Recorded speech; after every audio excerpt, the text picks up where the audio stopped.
Hello, everyone. Welcome to our very first Goop Book Club. We were hoping that we would be able to do this somewhat in person, but here we are. We've had an internal book club at Goop for many years, and we're constantly sharing book recommendations on Slack and gathering over bagels to discuss them. So it was only time that we did this in a more formal, bigger way and invited you guys all in to share in the conversation. We wanted to do a book club about amazing books, obviously, first and foremost, but also books that inspire bigger conversations that feel a little bit like a bigger conversation in our culture and something that we need to be talking about. So if you stick around until the end tonight, I'll take you through what we're reading next.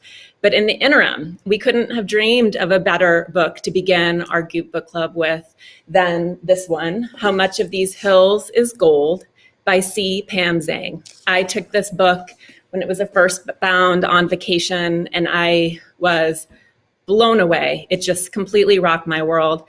I grew up in Montana, where I was immersed in Western culture. Lonesome Dove by Larry McMurtry, obviously Willa Cather, Annie Proulx, Louisa May Alcott, sorry, not Louisa May Alcott, Laura Ingalls Wilder, which is a sort of a childhood fascination that I know I share with Pam. But those are really only a few of the writers. It was primarily all men. It was rare to hear a voice of a woman and more rare to hear voices of people who aren't white. There are a few Native American writers that were prominent at the time and have become prominent today. Let me give you some to dive into if you don't know them. Louise Erdrich, Leslie Marmon Silko, James Welch, Tommy Orange, who wrote There. But typically this is a conversation that happens from the point of view of white people and typically from the point of view of white men, which makes Pam's novel just so tremendous. Not only is it wildly original and beautiful and magical, but it is a reimagining of the American West through the point of view of a family of Chinese immigrants, minors, told by the two young daughters after their ba dies. So it's just stunning. And we're joined in conversation with today as well with Charles Yu, who wrote Interior Chinatown, which I am not all the way through, but I am loving. It is hilarious and also painfully honest. It is essentially about, it's a novel, but it's about Asian typecasting, and you will read it and groan in recognition. And so we're going to talk today about the dearth of Asian American voices in literature and the way that they're personified, who gets to tell those stories, how do we hear more of them, et cetera. So, and it's interesting because Charlie's other day job is as a TV writer, and one of the shows that he's written on is Westworld. So full circle, we have a lot to talk about. So without further ado, I'm thrilled that Pam and Charlie both said yes to doing this with us, and let's bring them on. Apologies in advance if we have any technical issues. I have cats. I know Pam has a cat. I don't know if Charlie has a cat, but my cats like to try to topple my makeshift scene here. So if we lose connectivity, come back. Please bear with us. We have a world-class tech team, but they're just stuck advising us from afar and crossing their fingers and shipping us Ethernet cables. So we're doing our best. All right, and ask questions. We'll get to those at the end of our conversation. Hello. Hi. Hello. How are you guys? Thanks for joining. Thank you so much for having us. And thank you for the gifts of your books. They're both incredible and so original. And I guess we should start where we are in this moment in time and space. How are you guys doing in quarantine? You mentioned the pet situation, and that's helping me get through this for sure. I know that more than one friend of mine has adopted a dog in this time. I didn't react quite that strongly, but I got a dog just before this, and now she's like one of the only things keeping me sane. because I have to take care of her, so therefore take care of myself. Seems like a bright spot. A friend of mine wanted to foster a dog, and there were no dogs available to be fostered. So that has to be one upside. Yeah, the only thing I'm thinking of is like, man, there are going to be some dogs with like deep social anxiety after all this is over, and probably some children as well. It's just such a strange time. Such a strange time. Charlie, how many pets do you have? I have one. We have one dog who was already a pretty anxious puppy to begin with. She's 2.5, but I'm pretty sure she'll, her anxiety is only going to go up after this. And we have 2 kids who are, doing the distance learning thing. So we are all kind of coping with it, and it's been quite a ride for my wife and me. Is it your kids who are driving up your dog's social anxiety? Are they terrorizing your pet? I think, Maisie is really happy to have us all. Now I kind of want to write a short story from her perspective about what's going on in the world. I assume she thinks that humans have just sort of finally seen the light and decided to serve their masters properly, but I don't know. We'll see how she reacts after this is over. It's like that That's op-ed. definitely what my dog thinks. Yeah, like the cats are like, when is this going to end? And the dogs are like, this will never end. My cats are like dogs. They're very attached. All right, so let's talk about the conversation. So Pam, I guess this is a question for both of you guys really, but growing up, what was your understanding of how Asian stories were portrayed in American culture or not? Yeah, I think it was really more than not. I actually spent my first years in America living in Lexington, Kentucky, and it was just like an interesting time and place to be doing that. I think like the canon of books that I was reading very voraciously from the library was very much, the Laura Ingalls Wilder sort of books, like sort of like classic Americana. It's actually interesting because I have a distinct memory of every single book I encountered in my youth where the main character was not white. There is this book called In the Year of the Born Jackie Robinson that was about it's like maybe a middle grade book about a young Chinese girl and her family who immigrate over, and about her sister who's born here. So I never saw myself or anyone like my family reflected in the parts of the world that I was growing up in. Is it the same for you, Charlie?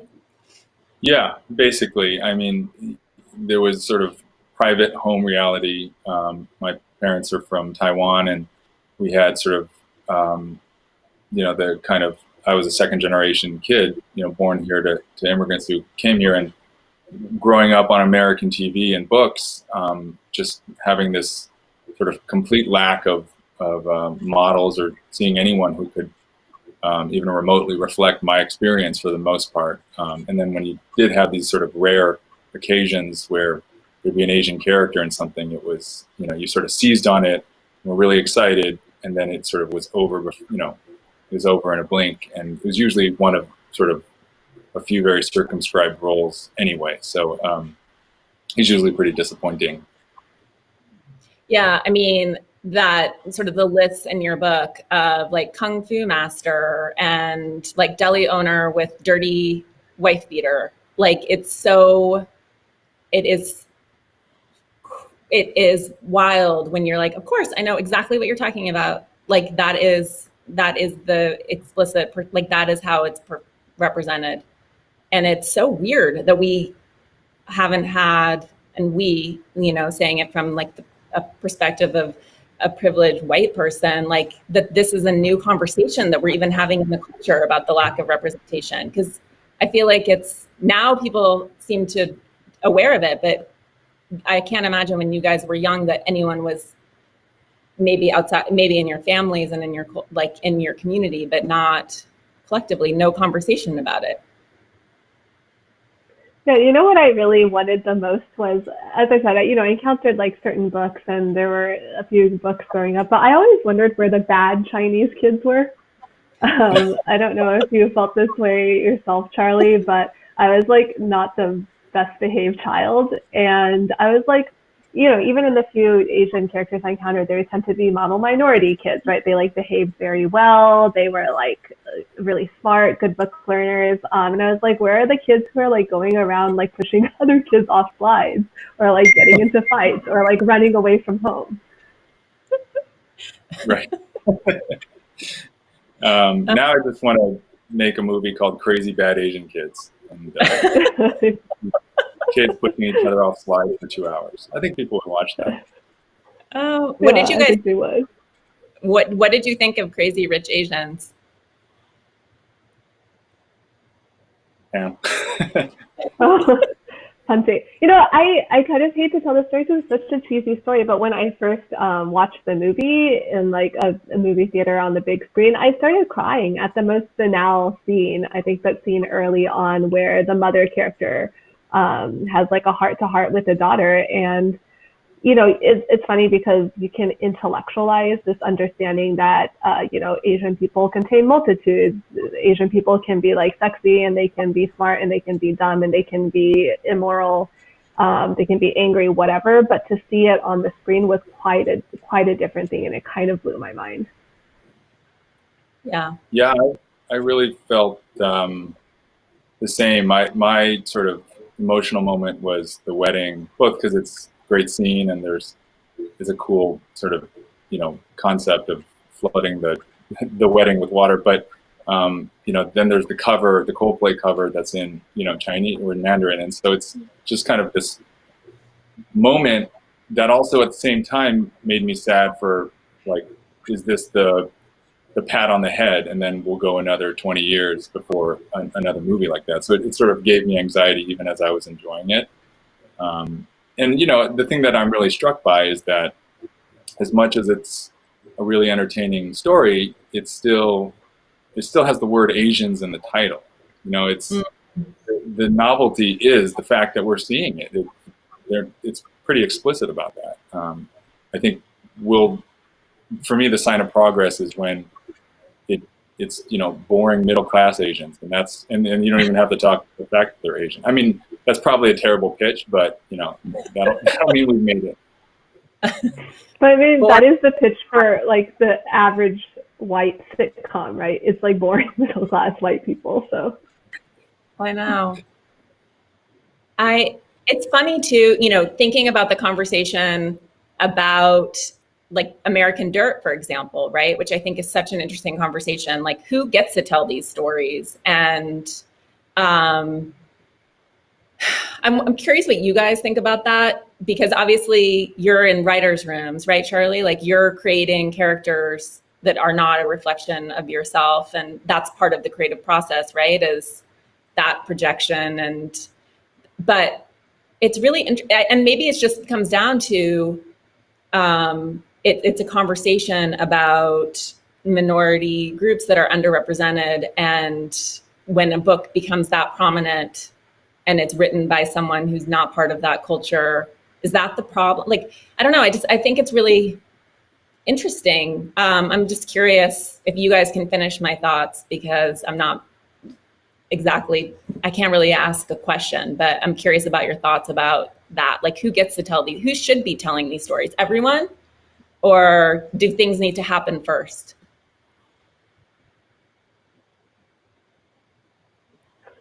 I mean, I can start with that. Or actually, Charlie, why don't you go first, since you have been a screenwriter in these rooms?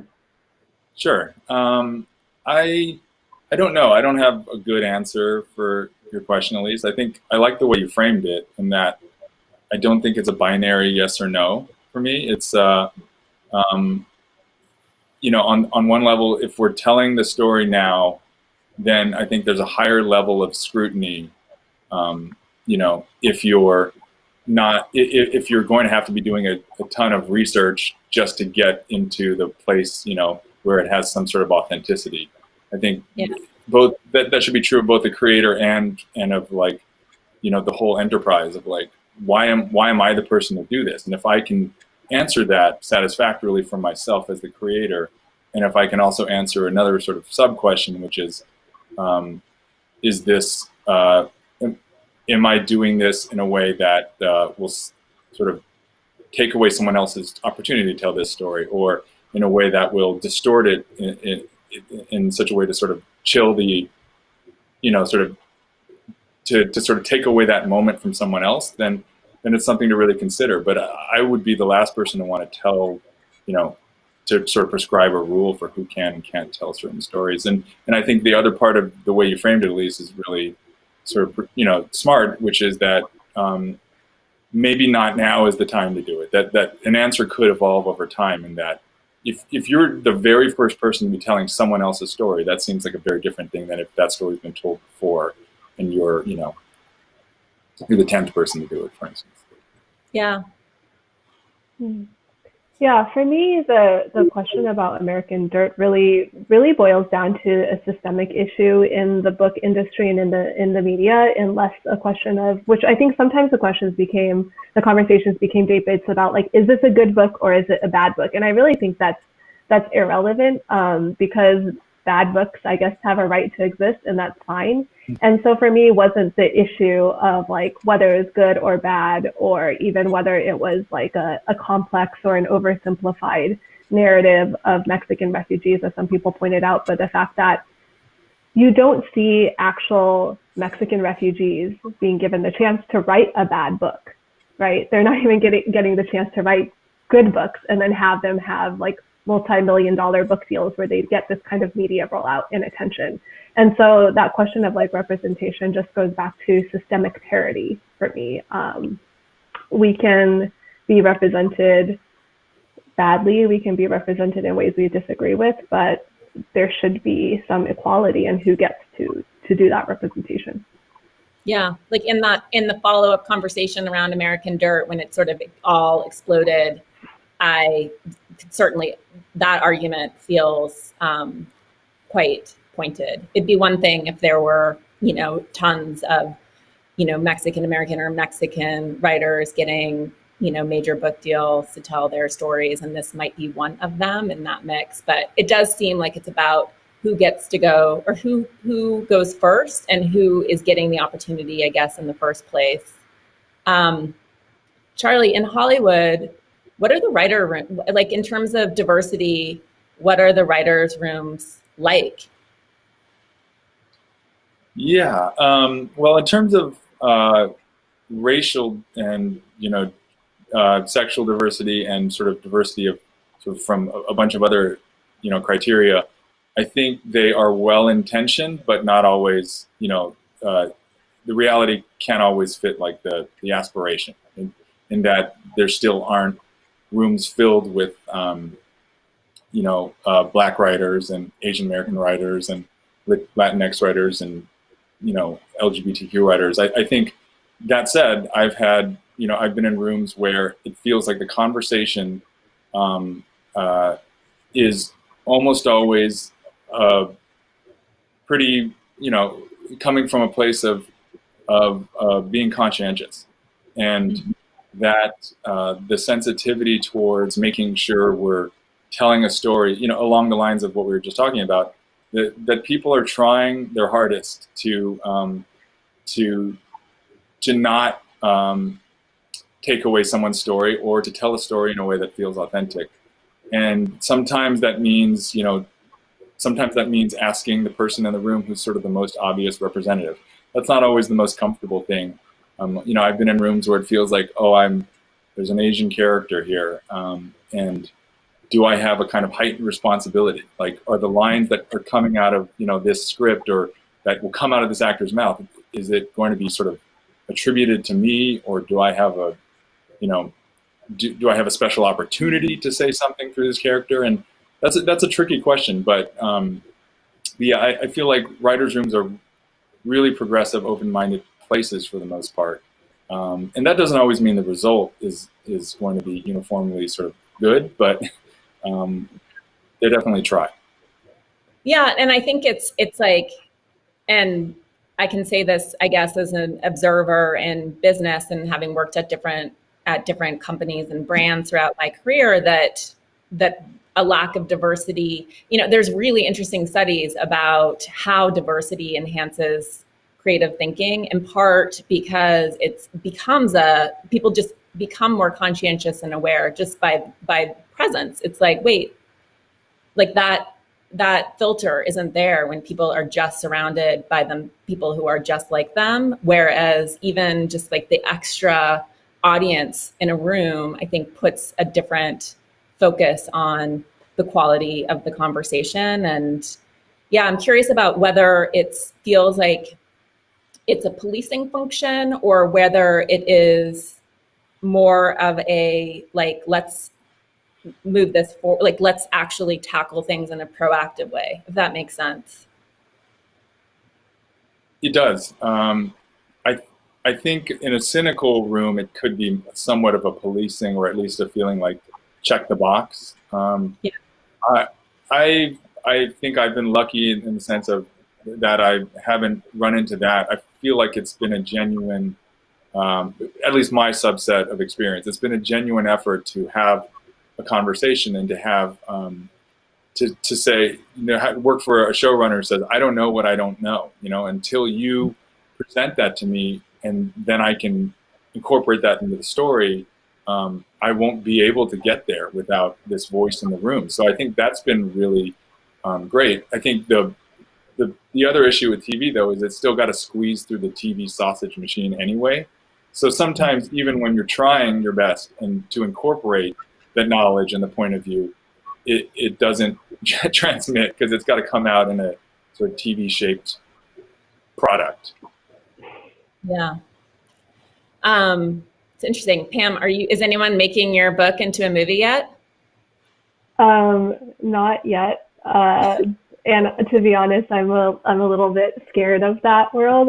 Charlie, I feel like there's so much I could ask you about that process of screenwriting. But I just like actually had one thought that was sparked by this conversation about diversity in rooms. I think that like for me, so I worked with some sensitivity readers for my novel. I worked with a trans sensitivity reader and I worked with a Native American sensitivity reader. And I think like the great benefit of working with people like this is that I guess what I'm trying to say here is like that as storytellers, our goal is always to make stories feel more complex and more nuanced, make them unique. Because, you know, sort of the archetypal shapes of stories have all been told. Like the story of like orphan kids who like make their own way in the world has been told a million times before. And the story of like two people who fall in love and overcome an obstacle has been told a million times before. And so to write something unique and beautiful, you're really diving into complexity and detail and nuance. And so when you work with sensitivity readers too, or like a diversity reader who really challenges your notions of stereotypes and makes you work past that and put nuance and spin to it, that's where something really powerful and fresh comes into the world. Yeah. I love that that's a concept too, and that people are paid for that work, because what you see sort of online a lot, with Black women who are leading, you know, classes and courses for white women, one of their things that they say repeatedly is like, it's not my job to educate you. You can pay me and I'll educate you. And which I think is really valid, because I think that often in from the perspective of, you know, white privilege, we're like, well, you know, like it's your job to teach me how to be sensitive to you.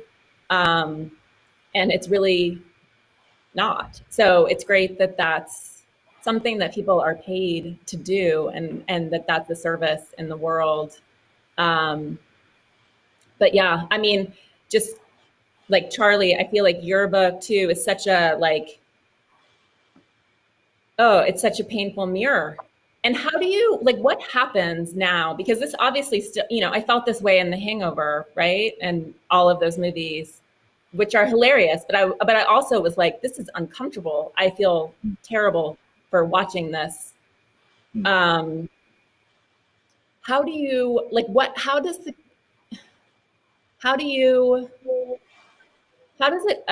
it, when people want to work, or, you know, and that's the whole, you know, point of your book, right? Is people wanting to be Kung Fu guy and not be,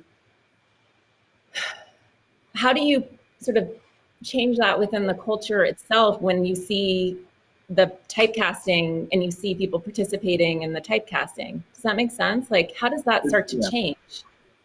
Yeah, it makes perfect sense. I think it's not a linear thing. It goes backwards and forwards and sideways, and I think I think embedded in your question and the difficulty with sort of thinking about it is that there's no easy answer to it. I think kind of what you're saying is, in a sense, you want to see the representation, but it's going to be sort of horrible at first, and then you just hope that incrementally it gets less and less horrible.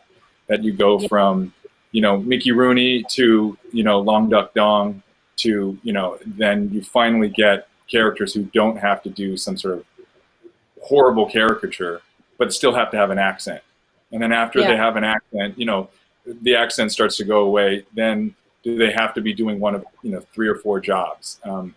The question is like, would you rather be visible and caricatured, or invisible and or invisible? So I don't, and I think that it's a little bit of a feedback loop, and I feel like we're in a good one now, in that there's more storytellers with the access to either write the books that become the the representation in media, or actually directly do it by writing for TV and film, or being directors or producers.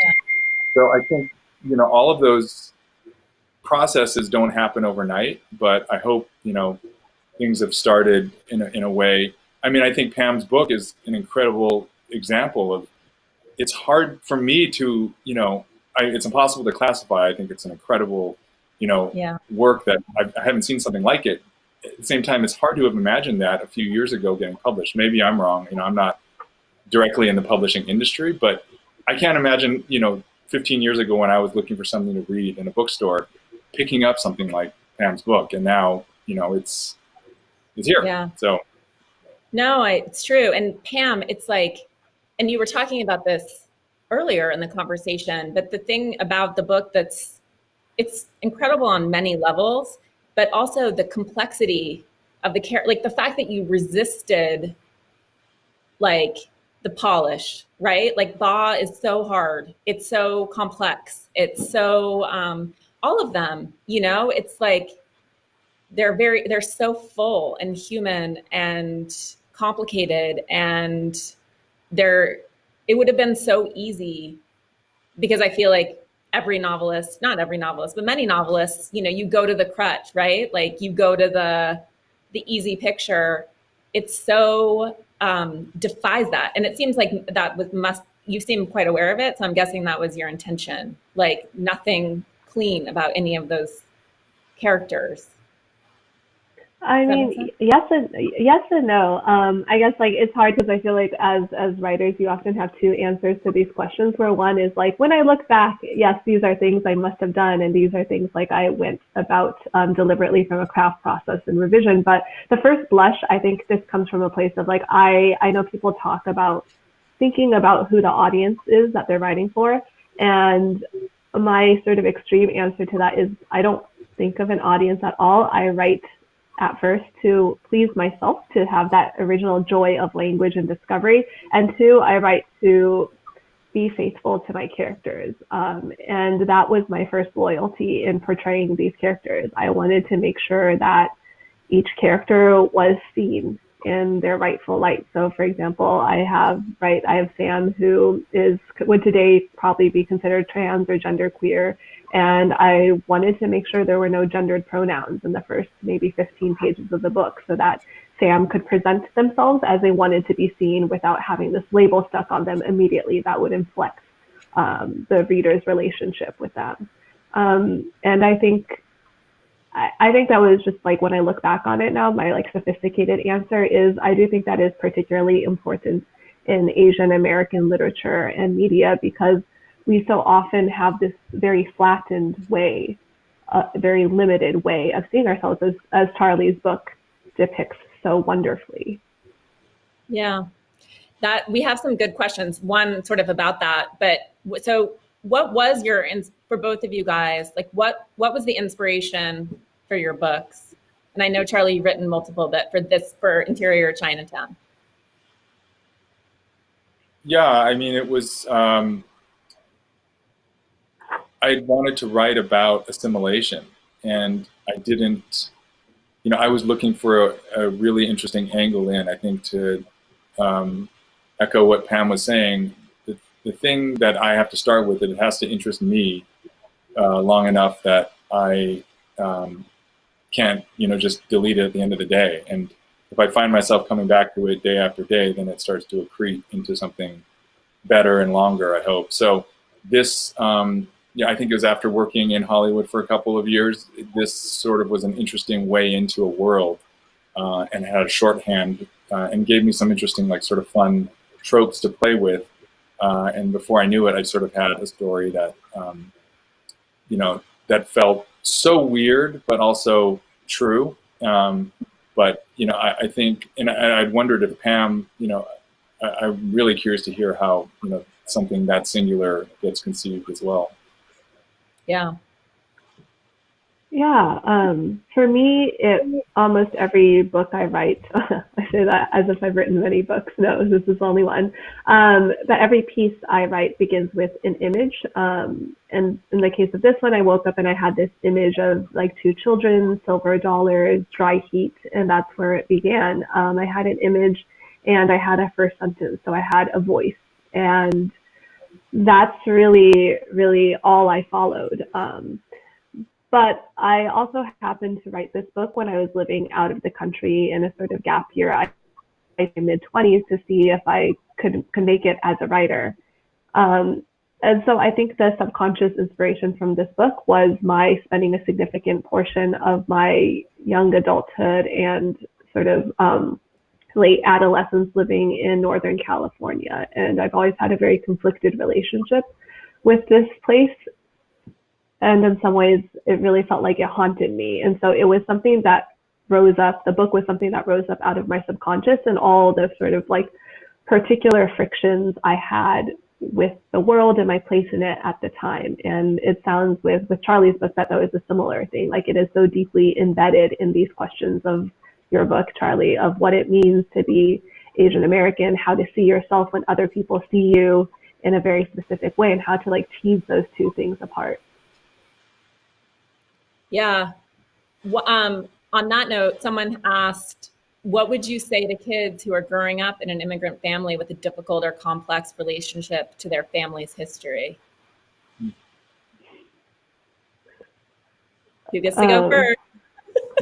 I don't know. I wish I could wave a wand to make it go away. I just had a conversation with a friend's class of high school students who sort of asked me this in like the most like painful and raw way.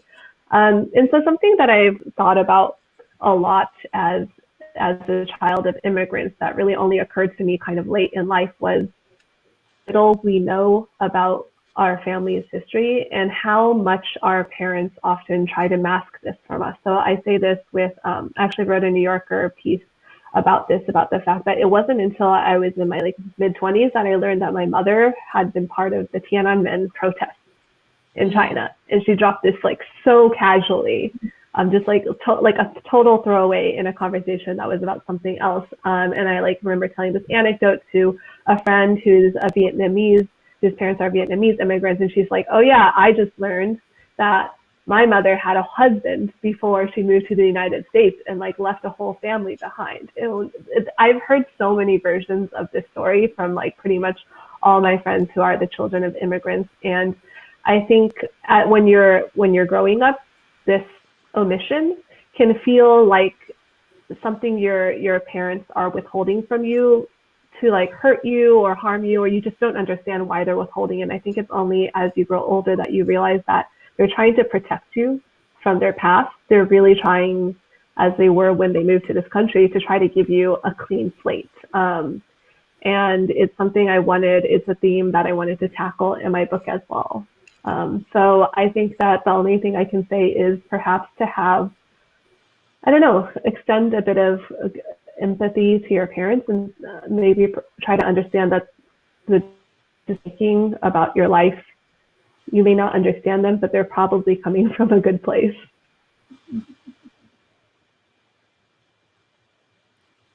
Yeah, my kids are, my wife and I have two kids, girl's 12 and our son is 10. And this book, is dedicated to them. And a lot of what I was thinking about when writing it was putting my thoughts and feelings that I wanted to tell them about what it felt like to grow up, the child of immigrants, and what I think it might be like for them to be the child of immigrants. I think my experience was my parents did this incredible thing that I'm almost certain I couldn't have pulled off, which is to move across the ocean and build a whole new life and live here in this country that, to varying degrees has both become their home, but also sometimes still feels like not quite their home, and that story I think has gotten even more complicated since 2016. And, it's in that it to me, it has really recast a lot of questions about, were they really ever accepted as Americans? How did they feel, in light of, sort of questions about immigration now, questions about who really has a claim to stay here. And all of those things were sort of swirling in my head. And at the same time, my kids, so I get to sort of straddle these generations and have both experiences, whereas my kids have this like really sort of attenuated version of it, because I don't have much to share with them. I'm fully an American. I was born and raised here. And so to me, this book is kind of my best effort at trying to talk to them about it. And my wife and I still talk about it in terms of, the two of them are very much 100% Americans, and yet they still look, we present like this, and that's going to be an interesting and complicated existence, I think, for them.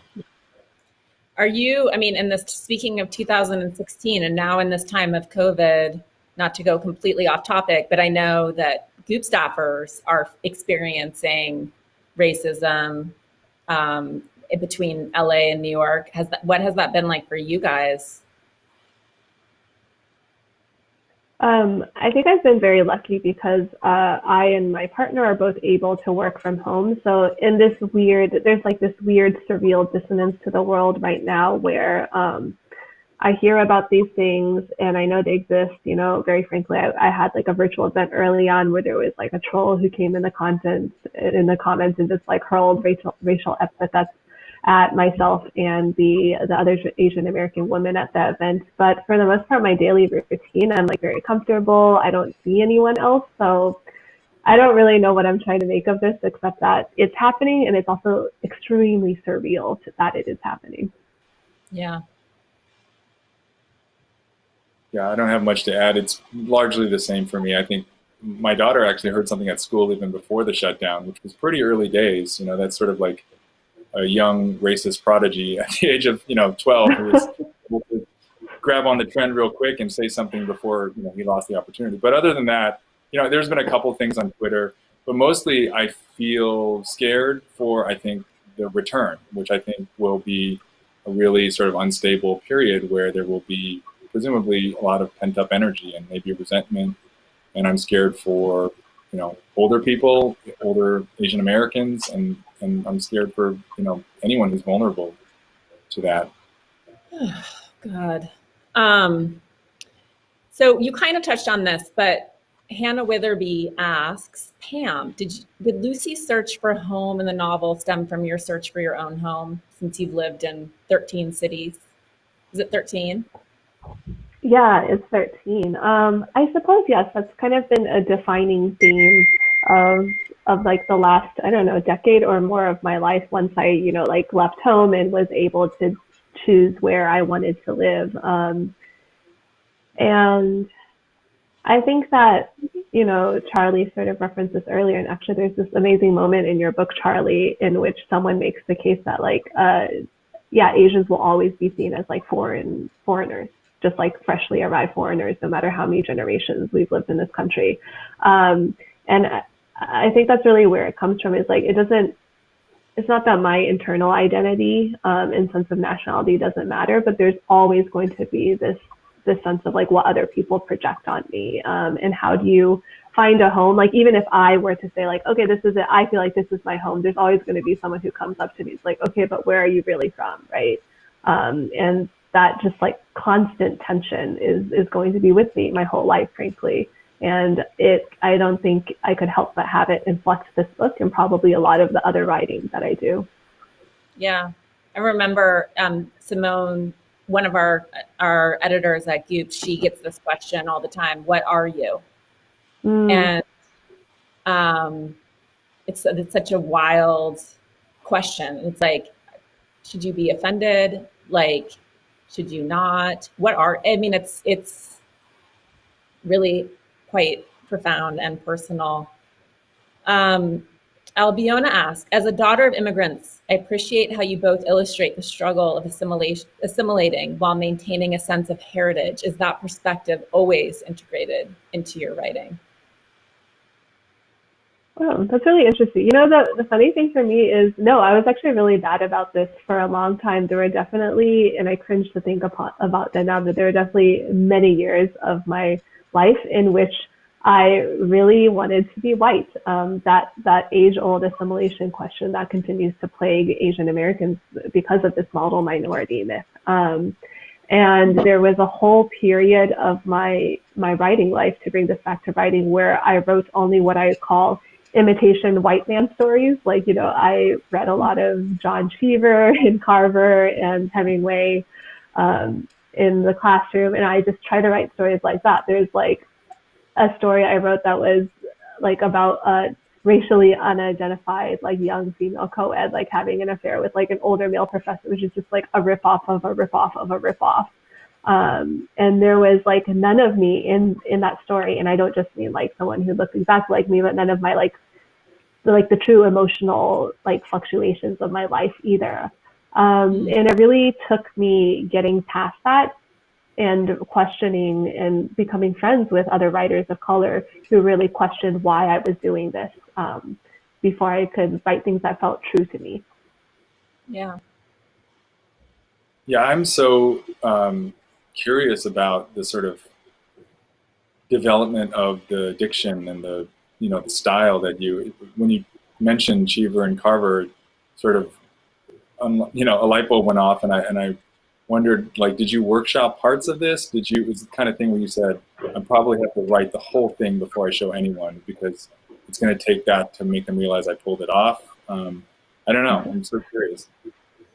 Yeah, I didn't show this to anyone. I mean, I showed, in the sense that it began with the first chapter, which I thought was just a short story in and of itself. And then I think I showed that to someone when I was pretty much done with it. But after that, the first draft of the novel, I didn't show it to anyone. I didn't want anybody sort of like brain space infecting my brain space before my brain space felt sort of like, ironclad and locked down enough that it could stand up for itself. I know. Do you work like that too? Sorry. No. I do. I tend to, partly because I've done things where I'm afraid that someone will sort of break my fragile tissue of whatever I made before it has set in even my own head, and I won't have the confidence to sort of rebuild it. So, but with Hills, I just felt like both sort of the style and the subject matter, such as unique synthesis, from a writer's eye, I was like, I bet she knew right away that this was a book, and that it would have to stay secret, because people would say, I haven't, like, it's hard for me to imagine you workshopping this 10 pages at a time. That seems like unthinkable, but I don't know, maybe I'm underestimating, workshops. I don't think you're underestimating workshops. We could have a whole sidebar, hours-long conversation about my thoughts on workshops, but that's probably not for this. Okay. It reads channeled. I mean, it has a completely different cadence, and we got a question about this too, but like, it doesn't read like anything else. Like when I started it and I was like, it requires an immersion. Like it's not the book that you flip through quickly and like enter and exit easily. It is a totally different style. How did you get there? Like, did it feel like a channeling? Like, did you just sit and write? It reads unlike anything else I've ever read in a way. I don't know if you agree, Charlie, but Totally. I want to hear how Pam did it. Yeah, thank you. Thank you for saying that, Elise. So I think it started out with, right, like I said, like a sentence came into my head, and once I sort of like got my mind around the setting, I wanted to frankly, like, again, I wanted to have fun with the writing, and the way for that to me is always through the sentence. And so I think it's really fun to play with this sort of like pulpy cowboy poetry diction of like Westerns. But I wanted to add my own spin to that. So it was like a mixture of bringing that in and then bringing in this constraint. I'm a huge believer in constraints for writing. This constraint where, again, I didn't want to have gendered pronouns present in the book for a while. And then finally, I wanted to bring in some of the Mandarin, like sort of pidgin Mandarin that I and my family still use. And so the meshing of the three is really where the language came out of. And I found that to be a really rich place. And once that was set, it was sort of like easy to follow that momentum forward. But it's every single time I began like a new writing or editing session, I always would come back and read at least the first couple of pages of my own prose to get back into that rhythm, because it was very easy to lose it. Yeah. A lot of, I know we're almost out of time, but many questions about the ending. And so, like, can you walk us through it? Taylor is asking, did you think people would be uncomfortable with it because there are no clear happy endings, even though we expect them from novels? But can you talk about it a bit?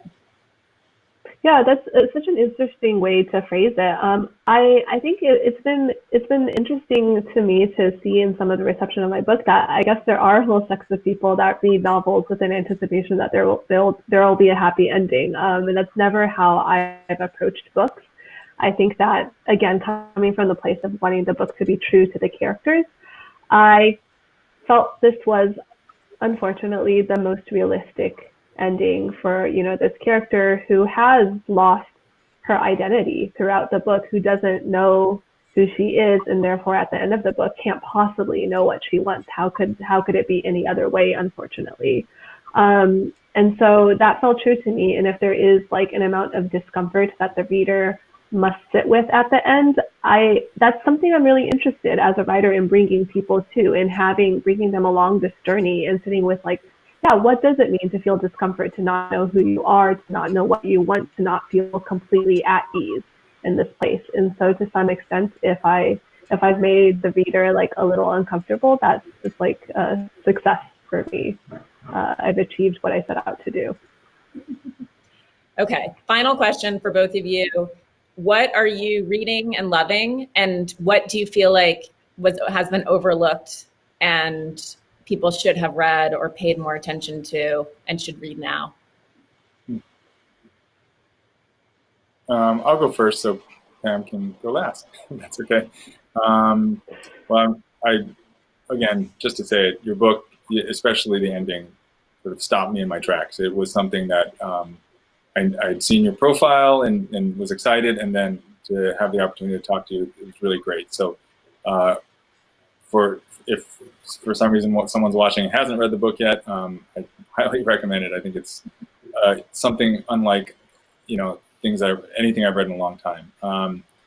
I also enjoyed recently Kathy Park Hong's book Minor Feelings, which took me on a ride as well. It's a collection of essays that was, to me, I was expecting the kind of brain tickling. What I wasn't expecting was so much of the feeling, and I mean, the book's called Minor Feelings, so maybe I'm dumb not to expect feeling stuff, but it really sort of stirred up a lot of stuff inside of me. And it felt deeply personal, and in a way that I was, it was also a great read. So.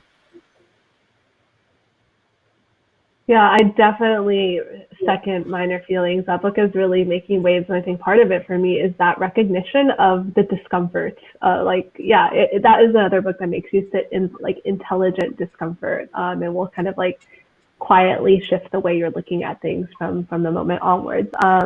Another book I recommend that I don't have on hand because some of my books are at my mom's right now is this book called Revenge of the Mooncake Vixen by Marilyn Chin, who is primarily a poet. And Charlie, I don't know if you've read this book, but I really feel like you would love it. Okay. It just plays with form in the weirdest way. It's like very sassy. It kind of like takes the immigrant narrative and turns it on its head, and it's just like very strange and bold, and mixes mythology in there as well. And then finally I actually finished Interior Chinatown, Charlie's book, this morning, and it was so good. I didn't think I was going to be able to like finish it in one day, but I absolutely did, and it was also really funny. It's a hilarious book as well. Yeah. Well, thank you guys both so much. So this is Pam's book, which I know you guys know. This is Charlie's book. Thank you guys both for spending the time this afternoon. Thanks to everyone who tuned in, and to join in more conversations, join our Facebook group, or head to goop.com/goop book club. And now I'm going to announce our next book club pick, which is Latitudes of Longing by Shubhangi Swaroop. So this is an incredible novel. It's really hard to explain what it's about. It's very goopy. I'll put that out there. It's wild, experimental, sweeping, epic. It's 4 linked novellas that span several generations. And the story cuts back and forth between the different novellas, and all the characters are connected by a tectonically active fault line. And really, nature itself is a character in the book. And I'm very excited to talk to her. And it has a lot of the big questions that I love, like why did the universe begin? And what is our purpose in it? And what's the point of life? Those are the fun things. And it's a love story. So it just came out in the US 2 days ago. It's already won many awards in India. Shubhangi lives in Mumbai, so we'll figure out how to schedule this so that we can be awake at the same time. So please get the book. I'm going to hold it up again, and then we'll see you next time. Thank you. Thanks.